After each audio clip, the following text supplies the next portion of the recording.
Just get out of where I live's like 5 minutes from the street, and it's just Be on the book. In court. Did you say? Yeah, I said that. Here's the special box. He's going into an advert. Here's the special box. This box has got little birds on it.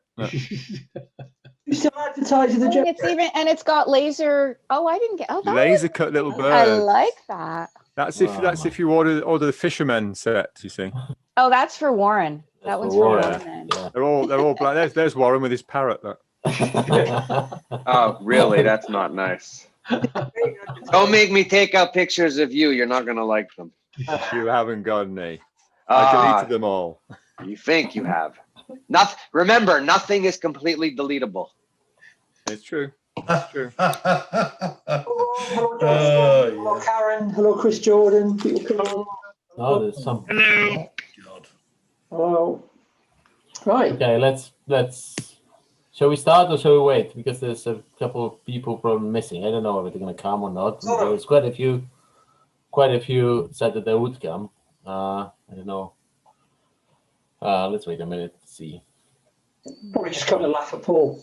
Yeah. Hi, Karen. Everybody should be on 5 minutes early, so nobody has to wait for anybody. Really. That's what I always said. To log in before rather than Jonathan's after. here. I'm always. Okay, let's start. I'm making an executive decision from Canada. Let's go. Warren's in charge. Let's get going. Okay, so as we know, we have Paul Stead taking the center stage today. He will be discussing or explaining us what's worth. What's interesting for the print from the printer's point of view in the equipment that is showing up nowadays. So for the recording purposes, Paul, please, could you say a little bit about yourself, where you're coming from, etc. My first proper job was got nothing to do with print. It involved the use of explosives, and I can still do it, and I can still make nasty things. So cross me and your house will disappear. Sometimes with you in it, sometimes with you not. I don't care. I actually stumbled into print by mistake. My first selling job was selling office copiers for a Sharp dealership, and that's 30 years ago. And I don't know if it's right to admit this publicly, but I love it. You meet so many interesting people. Jamie and I worked together at Xerox, and Xerox was an interesting organisation, but you go everywhere and you just meet everyone. There's a lot of faces on here who've taught me things that I sometimes try to forget and fail, and sometimes I do forget and they remind me, don't you, Chris Jordan? And that's just the way it's been. So now I'm in an industry that I don't really understand it. There's some weird people in it, most of them on here, and I love it. So there you go. Okay, so you've been selling the print for your entire life, pretty much, after you... From my adult life. Yeah. What has changed? Well, let's say over the last, I would say from 1990s, over the last 3 decades. Can you please tell us what has been, how it shifted? What has been...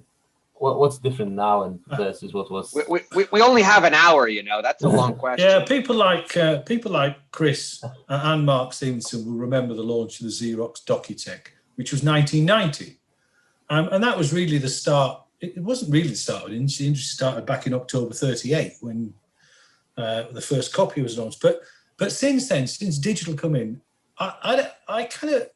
Everything is moving so fast these days, and I'm sure you all know that. The change of technology, the change of equipment is going along so quick that it's really difficult to keep up with it.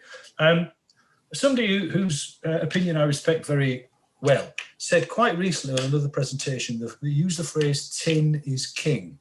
And I know he used it tongue-in-cheek because it isn't anymore. Tin is not king anymore.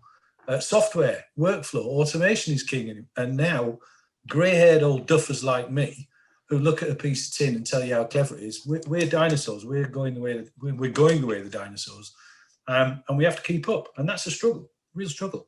But then I'm supposing you're all the same. You all must see that, don't you? Anybody? Yeah. Software is king. Yeah. Speak up, don't listen to me. Ink is not king, Mark Stevens. Well, software wasn't king.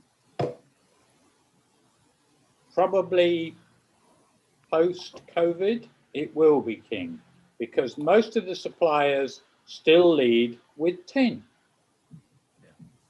Because most of the salespeople don't know how to sell software, and most of the printers don't know how to buy it or assess it. Yeah, It's but Chris, Emperor's New Clothes, Chris. Most of the suppliers don't make money from tin. They make it from service or consumable. Yep, I agree. Yeah. There's also that dark art of software. As I said, the Emperor's New Clothes. Nobody wants to stand up and put their hand up and say, "I'm sorry, I don't understand it. Can you explain it?" But when you get people like Mary Ann and Jamie and sit them down and say, "Tell me what it does," or you, Chris, tell me how a fire works, it's not that hard, really, is it? You just have to pay attention. That's the biggest change that I've seen. Just this drift into a race, an absolute race it's virtually impossible to keep up with. And as a supplier of tin and software, my head sometimes feels like it's going to explode. Okay, so apart from automation, what else is a trend? Is there anything else? No, look. Apart from automation, what's the trend? Automation is the trend. Online is essential.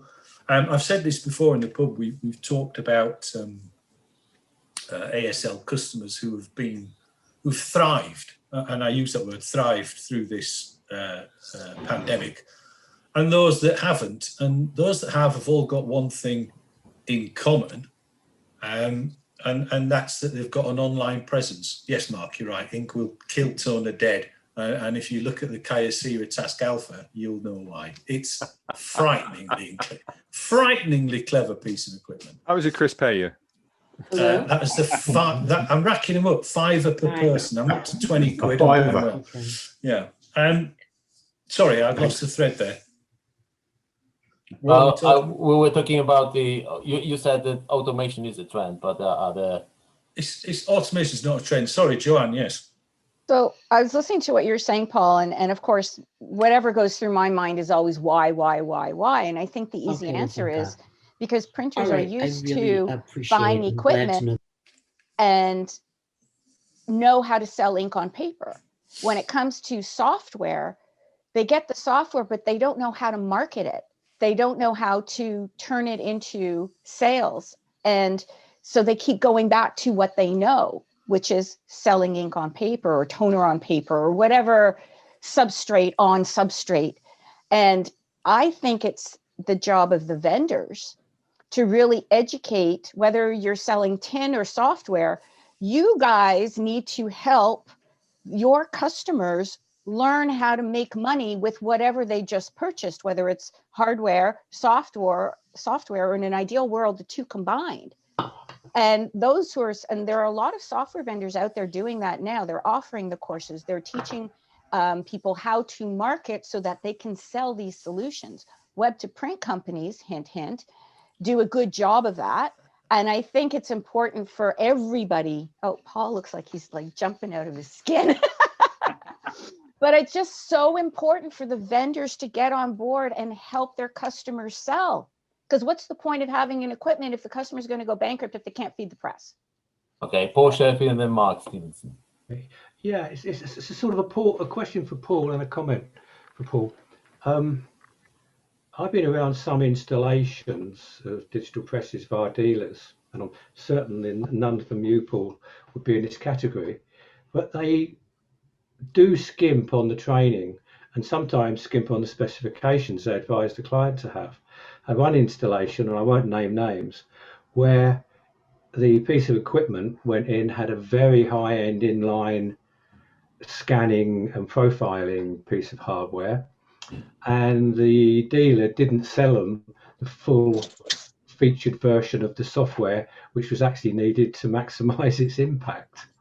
I come across this sort of situation quite often in the areas I work in: a lack of training, lack of appreciation, and and maybe the printer being given wrong or inaccurate information by the dealer or the vendor. I can't comment on individual cases, Because well, I usually do, but I'm not going to. But effectively, that's cheap. That's short-term and cheap selling. And if you're not going to train a customer how to use the machine, don't sell it to them, because all you're going to do as a salesperson, you're going to keep going back to deal with problems that the customer doesn't know about.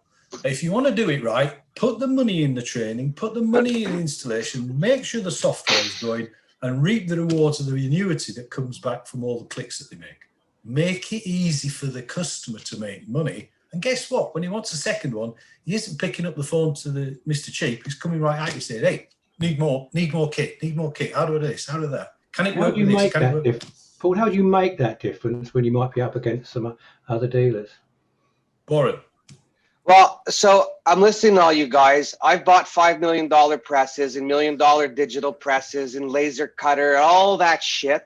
And you know what? All the manufacturers, no disrespect, are full of shit. They want to sell you the box. They want to sell you the box. They want to sell you the machine, and there never ever is enough training. I didn't pay him to say that. I bought a $5 million press, and they give me 4 weeks of training and want to charge 15 grand a week after that. It's ridiculous. You can't learn that fast. You guys are not, well, no one directly, and I won't use names yet because I'm just looking for sponsors. But everybody wants to make the sale. They sell you a web to print software, a personalization software, but they sell you one level of it. They don't tell you there's another 50 grand to invest after. There's not enough information put on the table to be straight and upfront the way we want it. We all talk about being straight and being honest, but we're not. And I remember someone coming to me and say, oh yeah, we have a new upgrade software. I said, upgrade? I haven't learned the old stuff yet. You're on to upgrade me. I don't want to pay more for something faster when I can't print more because the machine doesn't work. So it comes down to the manufacturer making a conscious decision about providing the customer with what they need to learn. No different than the printer having to do all that sampling and testing and RFPs and bullshit for the customer that we don't get paid for. So if we're in the industry together, we all need to chip in and make it work, or it's not going to work. I saw John's note there about being compensated on selling the software. As a salesperson, right, look, I have a really unsales friendly view on it. I think salespeople should be negatively compensated for deals that go wrong, for installations that are a fuck up, because it's their fault. It's nobody else's fault. They did it. If you don't listen to the customer and understand what training they need to make it work, you are at fault. Nobody else, you are at fault. And training has got to be relevant to their environment, relevant to what they do, and give them the opportunity to make that machine make them money.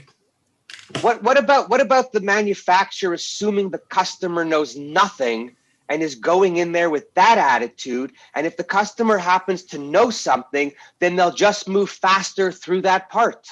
That's why I don't have a problem with competing with manufacturers, because right, but manufacturers are not good at selling their own kit. Okay, Mark, I guess you would like to mention something. Yeah, I want to go back to Joanne because you always want to go back to Joanne. For once, she wasn't moaning; she was making a valid point. So, and by the way, you too, Mark. Deborah Corn, stop that, Deborah, right now. I know what you're doing; it's not funny. So, what Joanne was saying was about vendors supplying sales training and how to promote and fill your device with lots of lovely work. And it's a great idea, but I don't trust them. And I'm one, because I'm always going to tell you the best way to make money in your business, no matter what other equipment you've got, is my piece of equipment. If I get a cookbook from Heinz Baked Beans, you can guarantee every meal's got beans in it because they've got something to sell. So if I say to you, I'll show you how to make money, how to print, you can trust me. You can bet your life it's going to end up at the end with a payoff line saying, buy something from Fujifilm. And that's another reason why I don't. They've already bought the press, and that's where people like Joanne come in. because then Joanne should come in behind those sales saying, you've got that big lump of kit, it's eating up your budget. I'm going to teach you how to make money out of it and everything else you've got. And I don't work for Fujifilm. I work for you. I have a question. That's a whole different thing. I have a question to all the people who sell equipment. You all come in and you all have these wonderful ROIs on how you're going to help us determine that how the equipment is good. So you take work off of the machine that I already own outright and move it onto yours. And then you don't tell me about the clicks, or no one figures out that stuff. But more importantly, why can't you, the manufacturer, work with the print service provider to help them better understand the cost of what it is to estimate, so that all the printers understand and we're in similar pricing, and not just a click charge marked up with no electricity or a cost of a person. You guys, girls, can't discriminate, could do a better way of selling and teaching and making your equipment work better. You all, not you guys, but the companies suck the bag. You're being very general there, Warren. Not everyone's the same. But I also, said the companies. Yeah, all the companies are. It's some of the people make a difference. Oh, but it's a sad life for you. This is why I don't have a problem competing against manufacturer salespeople.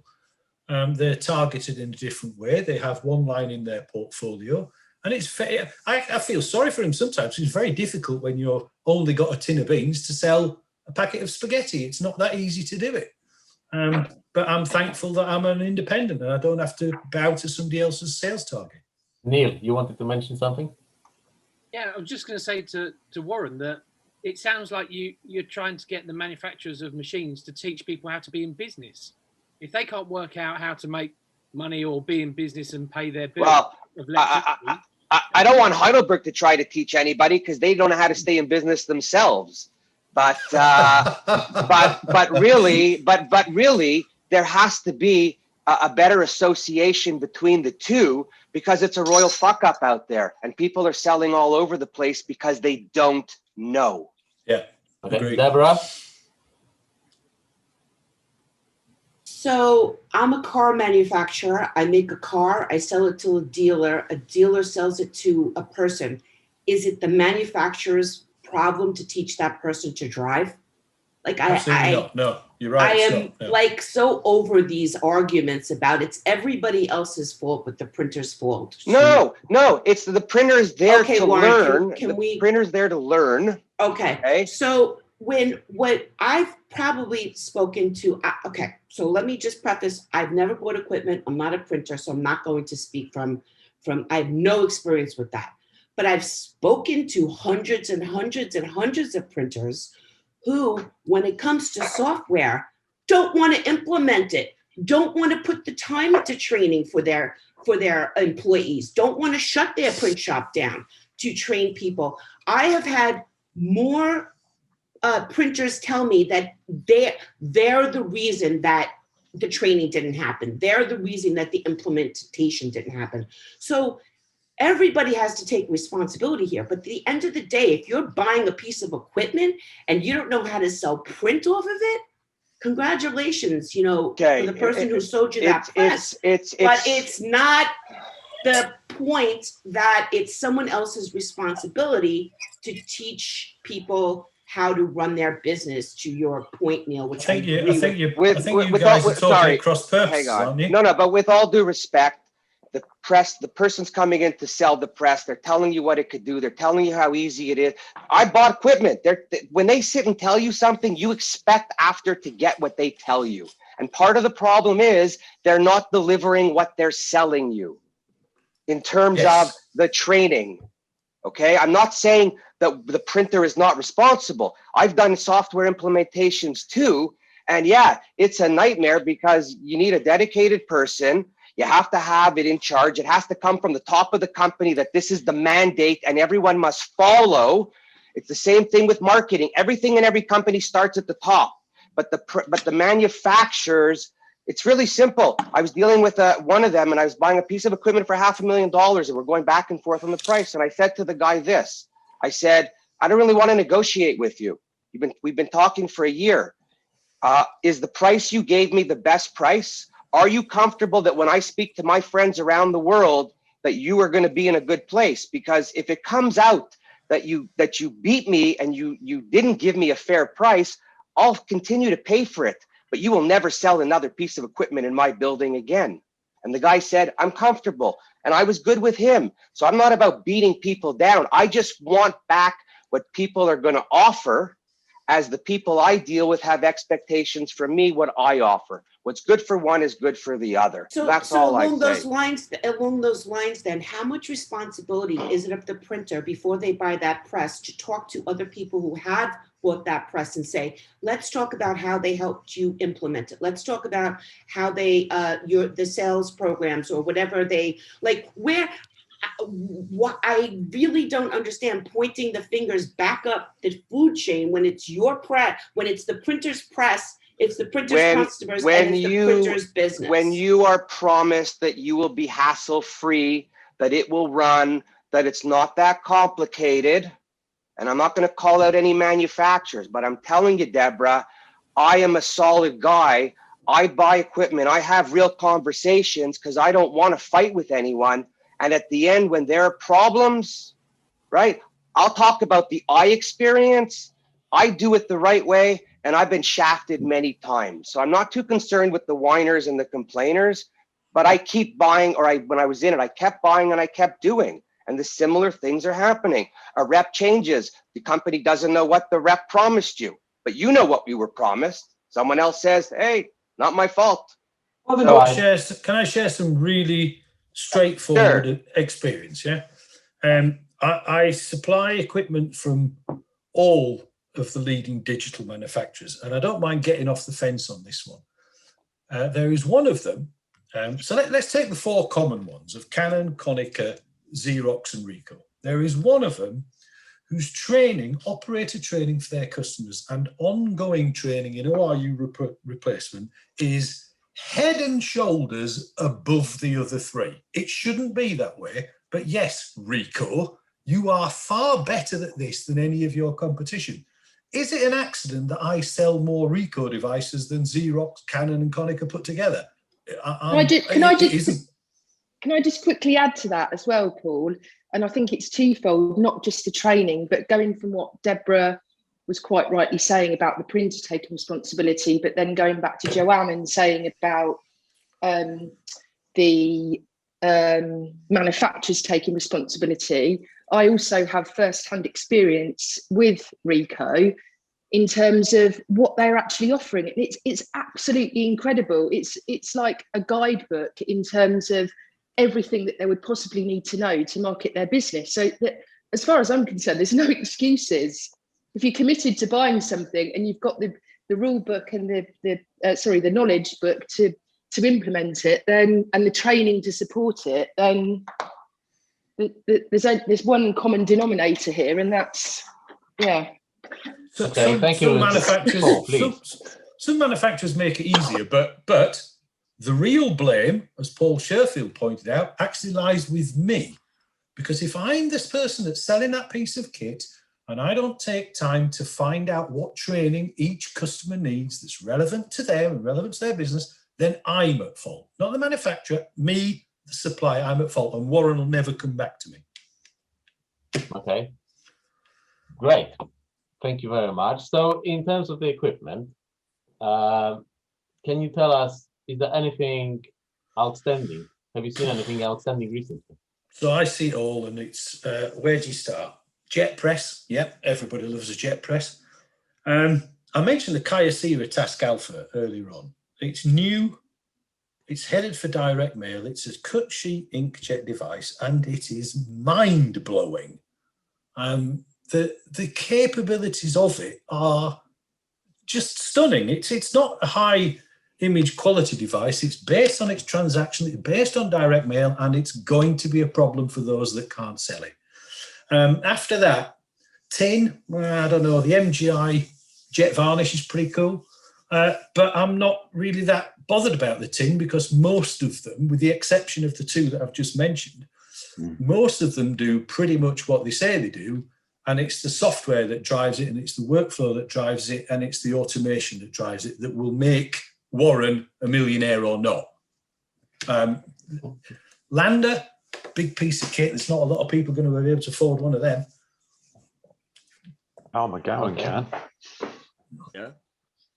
Yeah, thank you very much for the quick overview of what's available and what's worth considering. So let's say that I want to set up a printer. And what would you recommend me to do?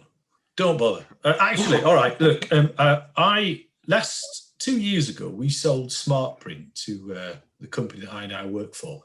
And I dallied quite considerably with the idea of saying, sod it and go and set up my own print business. Oh boy, that can get expensive pretty quick.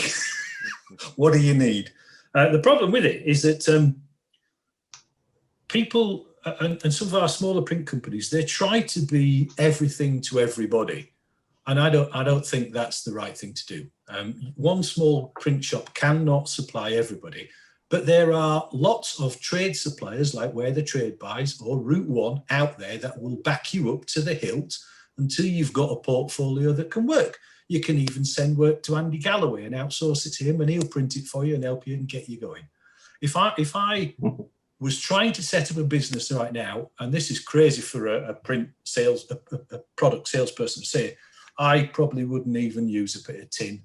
I'd get my website right, I'd get my workflow right, I'd get my web to print process right, I'd outsource everything from feeding to finishing and get it all working. And then once I've got a business that is running, then I might think about going out and buying a printer. But right now, I wouldn't be so bold. If I was looking at, if I genuinely really wanted to start something, I'd pick one area that I know I can deal with, and I'd go straight to personalised packaging and just watch the tills ring themselves silly. But with all due respect, Paul, what would make you different to any other business who's trying to do the same thing?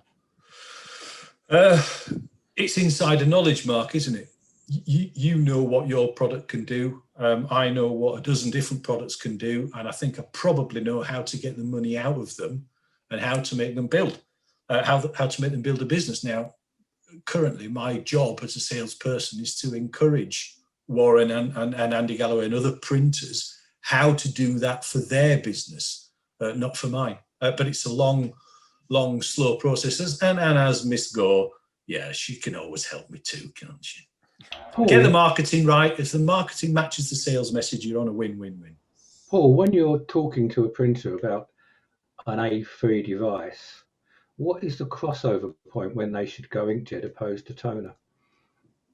And what areas do you look at? Application-based selling. Who told me that? Oh, hang on a minute. Chris Jordan. How long ago, Chris?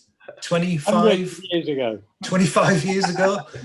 Has application-based printing, has application-based selling really changed? I'm not convinced it has, because at the beginning of this session, Mark Stevenson Joanne held up her postcards, and Mark then held up the cardboard package that they were putting. Their applications, that is what he's selling his jet press to support, those specific applications. There's a cutoff point at which the costs and the cost of productivity, the costs of production meet inkjet better, but inkjet is still relatively new. I've mentioned the Kaiser, the Task Alpha direct mail. It's a beauty, it really is, and the running costs of it are what? How low? And at that point, you're talking to people who are now printing it. It's 25 quid. Who are now printing it on toner systems where the numbers just don't stack up to continue printing it on toner. Things like uptime and those sort of things, do they come into your evaluation as well? Absolutely, yeah. Okay, I've got a video on LinkedIn from a guy called Dion Weaponer doing a demonstration of that product. Have a look at it, Paul. I'm not plugging just that one product, but it's actually it's not very often a product stops me in my tracks, and that one's got me completely befuddled and reaching for the phone. Yeah. Thank you very much, Paul. I'm loving this. 30 quid. Paul, is that based on the acquisition price compared to what Canon or Xerox are doing? Yeah. The product positioning in terms of the price and the running cost, it's at a level where Joe Blogg's printer can move into it with relative ease, get the productivity out, and still make money without committing to £1 million expenditure on a stupidly overpriced machine. And aesthetically, it will look very much like his Rico's, won't it? Very much like it indeed. The feeders and finishes are uncannily similar. Uncannily similar, yes. Oh, so is there anything else to consider? I mean, any other presses, any other equipment? Yeah, there's all the embellishments. So silver and gold and clear and varnish. I was looking at an MGI jet varnish a couple of days ago, and then again yesterday. And I didn't know that you can put a foil down onto a piece of stock and then overprint that foil with gloss toner to make the foil shine. But then they did it and they put a textured design into the foil. So the foil was shiny gold and then the gloss was on top of it, but it had a different pattern built into it. Absolutely stunning. Big price tag to pay, but you can start all that kind of stuff at the bottom end of the range with a Xerox Prime Link. It's a good starting point if you want neon colors and gold and silver. Or everything is possible now. You just need to have the right supplier to come and show you the samples and talk about stuff that you can make money of, not me selling you a piece of tin, because tin is not king. Software's king. Okay. Closely followed by ink. Yeah, Kelvin, please. with ink close behind, Mark. Yeah. Yeah, Gareth afterwards. Yeah, Paul, totally agree. Software's king, honestly, trust me. I'd actually like to hear what Gareth says, because there are certain magazines, I've said this before, that I read avidly, and his is one of them. The Man in the Hat is the one who's got his finger on the pulse of what's going on here, and he should be the landlord, not me, because he knows his shit far better than I do. Because he comes to the pub. So, yeah. So listen, Paul, how was last year? So selling kit in this market, it's come up a couple of times there in the chat. How was last year? I mean, for a lot, it was a shit show. But, Not tell anybody, but it was fucking great. So you're saying last year was pretty good? It wasn't. It was all right. I have to be fair. It was been a difficult year. Everybody knows that, but I can't complain. Yeah, Gareth, you were about to say something? Gareth, you're on mute. His hat's on the microphone. Sorry, on. Yeah, so it's a lot less expensive to buy one of these than to buy a Heidelberg. So hey, Paul, the question really is, do you see printers playing around with the technology and pushing and doing those things of laying down some foil and putting the varnish over the top, doing reticulated varnishes, using the neon toners underneath the different colors? Do you see them printing whites onto colored boards and stuff? Or are they sort of either unable to have that imagination or don't have that kind of attitude, or are they just stuck because they can't sell it and they don't know how to sell it, and all they're capable of selling is a lower cost CMYK than the guy down the road? Yeah, nail on the head, Gareth. People like Joanne Gore can help, and Lucy, who's left, but designers who can show people what the printer, what is capable, can give them something to go out and sell. I was talking to one of our customers this morning, and he's trying to develop his business and build it. And he kept asking me about comparative prices for a cut sheet from other customers. And I said, well, look on websites. I said, but why do you care what price Warren Werbit charges for an S or A3? What difference does it make to you? Your market is your market. Go and develop it and go and drive it. And when people get out of that headset that this is a click and that's how much it costs me, and start diving into the headspace that says, crikey, this is a bit sexy. Look at it. I mean, look at that. Some of the personalized packaging, and even that thing that Mark had with the postcards in it, that's clever stuff, and it's easy to do. So get on with it. But people are frightened. And again, emperor's new clothes. They're scared of saying, nobody will put their hands up and say, excuse me, I don't understand, will you explain? And really, maybe they should. So I'll tell you, I once bought a machine that had 3 extra colors for enhancement. Stop buying machines, Warren. Go I sell the stopped. shit you've already got. I stopped. But hear me out. So I bought the I bought the first iGen 5 in the world with the 3 additional colors, the 24-point package, and the wide sheet kit. And we put together sample books that were off the charts that even Xerox bought for me to give to their salespeople. We went to designers, we went to agencies. It depends also on the market you're in, right? Some people don't care about that bright blue or that flashy green for the extra money. Too many people spend money on design and get to the printer and switch to a cheaper paper that lessens the quality of all that money they spent before. You have to really know your customer. The manufacturers that come out with all these fluorescent pinks and golds and silvers, I personally think it's limited to there's a limited customer base out there that can actually use it, go sell it for what it's worth and make the money. My dad's bigger than your dad. That's the problem. And I wrote this story about 15 years ago in Print Week, and people still do it. My dad's bigger than your dad. I've got the fastest, biggest, cutest. Who gives us? I don't care. I don't care how big your dad is. I want your smart dad. I want the smart guy that can get it out the door, not the big guy. Right. So that's right. Go on, please. Yes. Yeah, I was going to say what I'm starting to see happen now, and I've noticed it in the last few weeks, is there's a lot of printers, and now it's the 2nd or 3rd generation that's coming in for a variety of reasons. Either the original owner, founder is retiring or getting older. Perhaps the children have been affected by COVID and now have to come back into the family business because they have to bring it back to life. It's an opportunity because there is new blood being introduced to an industry that is coated in old blood. And this group here is a great cross-section of I'd say, older millennials up.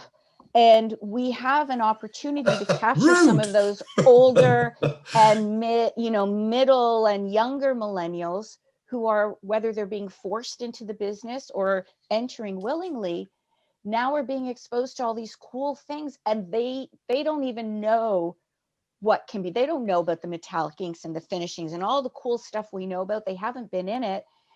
It's a great opportunity to get in front of them. And the question I have is, how many are going back to some of those older shops or older clients, and maybe you haven't spoken to them in a few years, but now there's new blood coming in. Now it's an opportunity to re-engage and have different conversations and really learn, where are you going? What audience, never mind who you used to attract, who do you want to attract now?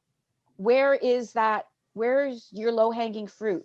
Who's going to buy quickest now, and what are they going to spend for it? And how can we get more people who are spending money on this? What's it going to take? That's how you build your market share. It's more basic. If you are selling tin, like I am, and software, and you are not visiting your customers for 2 years, give us your car keys and bugger off home, because you're in the wrong job. If you're not putting your arm around those customers on a regular basis and sharing with them what is new, they don't have to be in a buying cycle. People aren't rushing out to buy equipment, but if you don't show them what's new and educate them and share with them the ideas of what they could create, you're never going to sell them a 2nd, 3rd, 4th, 5th, or 6th piece of anything. Is this your secret why you were so successful in 2020 versus other sales people? I am stalking you on a regular basis, Milo. Yeah. Okay. Yeah. Okay. So, how do you think the printer industry will look after you finally retire?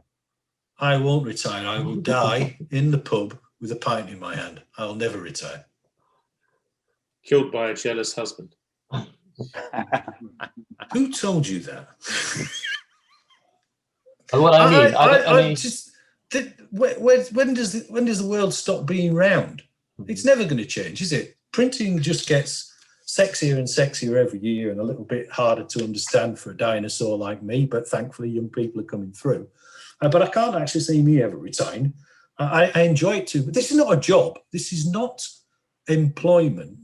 This is something I like to do, and I'm very, very fortunate that I enjoy doing it, and I'm very fortunate that I get to go around.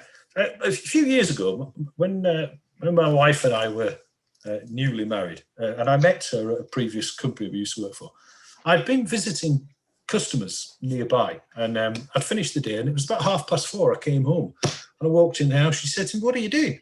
I said, I've finished. I said, "I've no more doors to knock on." And it's what? It's 4:30. Get out there and get 5 more compliment slips and don't come back till you have. I thought, what? I said, do you mind? I have a difficult job. She said, "You don't have a difficult job. You are paid to go anywhere you want in the country, sit down with perfect strangers and have a cup of coffee and a chat. That's not working, is it?"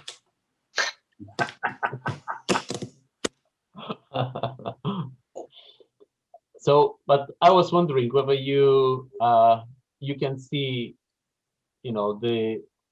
what's emerging. Well, is there anything new coming out?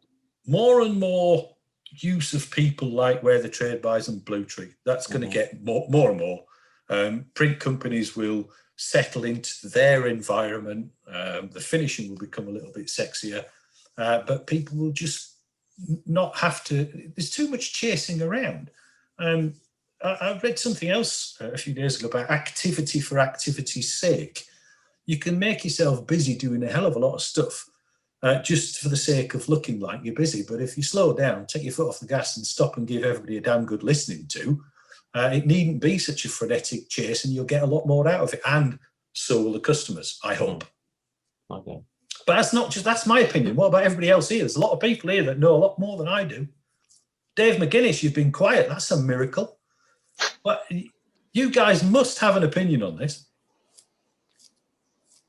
I think you're absolutely right about putting your arms around customers, Paul. I think if you sell something and you don't go back, you're a fool, because it's business development, isn't it? All the time. Yeah. Yeah. Yeah. Hear me? Anyone else? Paul, do you think that some printers are moving away from just being one-stop shops? You used to have the HP houses and the Xerox houses. Do you think they're becoming more like Route 1, Blue Tree, where they've got a bit of every kit? Yes, thank God, because that's my customer focus area. People with we have already got customers with multiple brands of print engine in there, and as a supplier of multiple brands, it's Christmas come early. The worst thing you get is that your Xerox guy, your Canon guy, your Konica guy, your Canon Ricoh, they will tell you that their machine is like the second coming of Christ. It can solve everything. World hunger is past. Don't worry, I've got the piece of kit and this is what it does for you. They won't put their hands up and say, "Oh no, we can't do that bit. Oh no, we can't do that bit. Oh no." They don't do that. They will lie through their teeth to get a deal and leave you out in the cold when you can't do the bit that you wanted to do in the end. No, Mark, they're not all like that. I'm not being incredibly mean. I didn't mention Fujifilm, did I? But multiple print engine brands and marks are how I see things developing, because no one manufacturer has got the answer to everything, even though they think they have. The other thing is having multiple brands in your plant. It keeps everybody else honest. Oh, keeps service engineers on the toes as well. Right. It's the old days of being a certain shop are over, and everyone's changing the technology, the equipment. The first guy to change to first company to change to something. People run, and then everybody else follows, and then if something comes up and it's the greatest and the latest. It's listen, I have plenty. Not now, but before, I had plenty of old stuff that I owned that still ran and produced, and I didn't need anything new because I was making real money. And the problem is manufacturers don't recognize with their customers, some of them should just leave it the way it is because it works. Not everything always has to be changed just because it's a new year, right? Or a new model. I live by the motto now is never buy anything when it comes out new the first year, kind of like a car. Why be the guinea pig unless they're going to give you something up front to cover you for your headaches that you're going to have, because you will have them. Because next year it'll be called an HP 12,000. Right. So it's always listen, by the way, thank you all for listening to my shite. I haven't had a chance to look at the chat, so if anyone's asked me any direct questions I haven't answered. No one asked you anything, don't worry. Nothing, just... Paul, Going back to your point there about, you're lucky because you supply, 4 or 5 different manufacturers' products on a hardware perspective.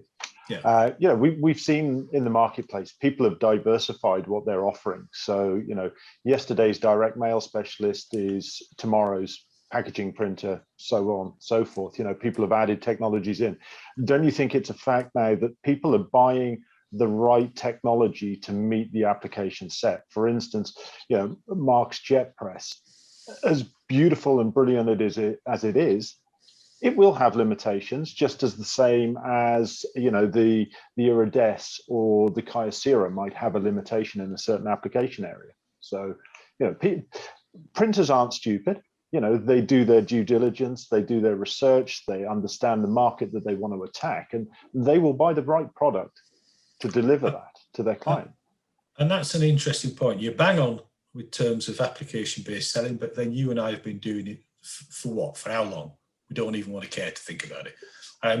What's actually more worrying in what you just said is that, and I said I wouldn't retire, the industry may retire me, because people can buy everything they want from the internet. They can phone up Gareth Ward and get his opinion, or he can write about it, and they don't need salespeople. I think my job has got a very short life cycle because I can be overridden by a blog on the internet or what somebody told somebody else and pick up the phone and speak to your mate. It's but really Paul, tricky. Are you a Really salesman? Tricky. Are you a salesperson or a trusted advisor? I'm a Yorkshireman. I don't know what either of those are. So, Paul, a couple of questions. There's one just come in from Joanne. Where do printers spend more time researching, learning hardware, software? Hardware. Printers spend more time printing. That's what they do. They don't give time to look at it. They spend more time printing. The shows have disappeared. So the time when you could walk around a show and look at 5 different or 6 different bits of a kit in one day, that's a bit of a struggle right now. I don't see much research. I get phone calls. I even get people phone me up saying they're thinking about buying a so-and-so from such and such. What do I think of the machine? Yeah. Chris Jordan's obviously not listening because he keeps going hardware. Mate, software's king. We've said that so many times, and web to print is out in front. But taking in mind that web to print does open up new doors, and every business should have a VPress web to print system. What you sell, what's the best pound for pound press out there? So if you're going to buy a press and set up your own company, what is the best value for money product on the market? What's your view selling this stuff? Ouch. Can't answer that. You can't answer that one.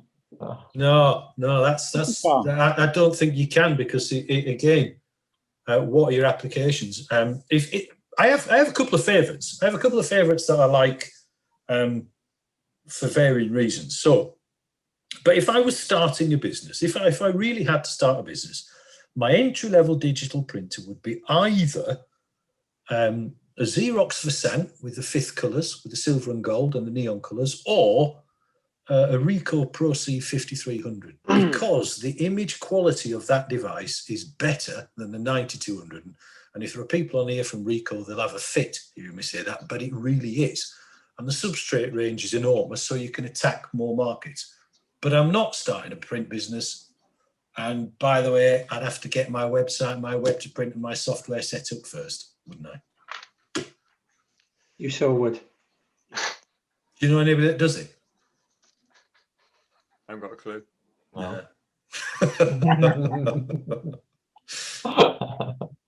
Okay, guys, do you have any other questions to Paul, or you want to continue the discussion? Or, because I'm sure you have that.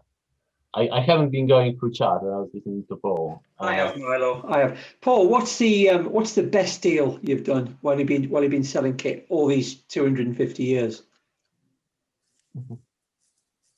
You mean the next one? Selling above list price? The next deal.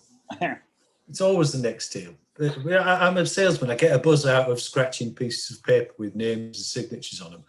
There are some that stand out. I am very, very lucky that I supply digital printers to Precision Proco.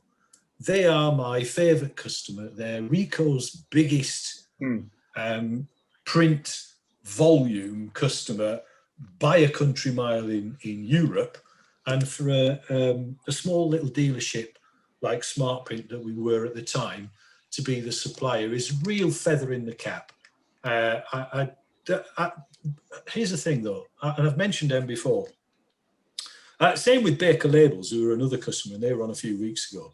Both companies have something in common that is highly infectious. When you visit those people, the positivity, the enthusiasm for the jobs that the people do that they have is highly infectious. And you come out of both places feeling really alive. And that's probably what makes it more special than the deal itself. The feeling that you get from companies, from being able to deal with companies like that. I'm very lucky. Yeah. Don't you feel bad taking Precision Pro away from HP?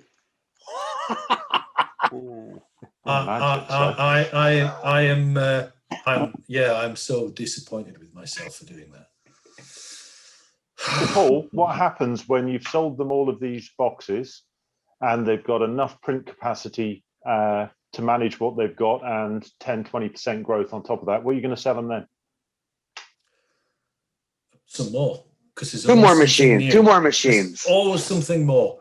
But you're leading me, Mr. Walsh, you charlatan, Never. As long as they've got their software and their workflows geared up and the business is going where that some will continue to grow, some will stabilize. You've just got to keep people advised about what's new and what's exciting and what might give them another sale to their bow, not to mine. Mine's not relevant. What they can sell, what they can make money out of, and if I've got it in my bag, oh look, here's a brochure. Yeah. Need to get you some brochures, Paul. I've got yours, mate. Tattooed. Yeah. Okay, I think we getting to the hour. David, you want to mention something? I was going to say another question. So, Paul, what's the future? Sorry. What does the future hold for digital? Do you think it's going to be impacted by things like the lander and the inkjet? You know, inkjet's getting better and better. So, where do you think it's going to go? Are you going to start selling inkjet? We already are. Okay. We already are. Yeah, we've got so many. I think Chris Matthews is getting fed up with the prospect calls. I'm quite enjoying this, I have to say. Thank you. But we're also talking about print at the higher end. And what's actually the most exciting thing that I think will happen this year in print is that Fujifilm and Xerox will settle their divorce. Is that this year, Mark? Am I right in thinking it's this year? Yeah, it's the end of March. Yeah. I can't wait to see what Fujifilm come out with after that. I cannot wait, because that will be a point at which people will say, "Oh, new toys, let's have them." There's a lot going on this year. That's all I can say. Will it be a printing press? I can't say a word, Kelvin. I'd love to tell you everything, but I will do a pub when you're ready, mate. We'll do a pub. Yeah. We'll do a pub. Do a pub more sort of summertime. Yeah. You won't be able to shut me up. We'll try and squeeze it in with Drooper. Yeah, we'll just try to work it around Drooper. That mega event that's on the horizon. Quick question, Paul. You were talking about how, you can't just go to a trade show and look at 4, 5, 6 presses. Are you seeing the, virtual tours, augmented reality tours, are those picking up because we've had no choice? Or how are printers making those decisions now? How are they looking at the presses? Both virtual tours and boring people like me come through your door with a briefcase, a laptop, and some print samples. It's both. Mark Stevenson pulled me up on this earlier this year, or last year, and he was absolutely right, because I was not engaged with virtual DEMs at all. I've now become a webinar stalker, and I'm on them most of the time, because you need to be. I need to be, so I can learn. And if I'm learning, then hopefully the print service providers are learning too. So do you think that will change the face of trade shows? Yeah, they're not going to be needed. Why do we need to go to Dusseldorf? Apart from the fact that we all like each other and want to have a good hug and a beer. Drooper was in decline a long time before COVID come along. There were manufacturers pulling out left, right, and centre. It's just too expensive, and it's not a good way of securing sales, because the rooms are full of tyre kickers all walking around with the bags of free samples they can't get. I don't know what they're doing with them because they ain't getting them back on the plane, but they all walk around picking up free pens and mugs and packets of sweeties, no intention of looking at a machine. As a salesperson, I know the type. I can spot you 5 miles away. I ain't going to waste any time on you. Yeah. Death of Drooper, thank God for that. Done themselves. Maybe that should be a future topic on the future of events and trade shows for the industry. Yeah. Well, Drooper haven't done themselves any favours, have they, since not coming up with any news whatsoever. So, yeah. All right. As Milo said, we're coming up to the half hour. Thanks, everyone. Great to see everyone. We do this to make sure that everybody's safe and well. We're back next week. Is it same time, Milo, with Future Print? No, it's 5 o'clock. Actually, it's a bit later.